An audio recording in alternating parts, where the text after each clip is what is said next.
আল্লাহ রাসূল সাল্লাল্লাহু আলাইহি সাল্লাম বলছেন, যে ব্যক্তি আল্লাহ তাআলার কিতাবের একটি হরফ পাঠ করবে সে পাবে একটি নেকি, এবং আল্লাহ তাআলা সেটাকে বাড়িয়ে 10 গুণ করে দেবেন। সকলে বলে সুবহানাল্লাহ। আর আল্লাহ তাআলা এই কথা বলছেন, মান জা বিল হাসানাতি ফালাহু আশরি আমসালিহা।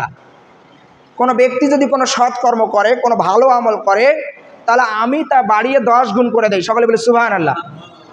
নামাজ হলো ফার্সি শব্দ। নামাজ হলো কি? ফার্সি শব্দ। আর সলাত হলো আরবি শব্দ। এই সলাত আরবি শব্দ বলার কারণে আমরা 330 নেকি পাবো, যেহেতু 3টি হরফ রয়েছে। আর এই কিয়ামতের দিন একটি হরফের জন্য, একটি নেকির জন্য আমরা ছুটাছুটি করব। বাবার কাছে যাব, বাবা চিনবে না, তুমি কে? আমি চিনি না। মায়ের কাছে যাব, ভাইয়ের কাছে যাব, পরিচিত বন্ধু বান্ধব সবার কাছে যাব, কিন্তু কিয়ামতের দিনে একটা নেকির জন্য আমরা জান্নাতে যেতে পারবো না। এজন্য আমাদের এই দুনিয়াতে আমরা যত পারি নেকি অর্জন করতে হবে। আমরা নেকি অর্জন করতে আসছি।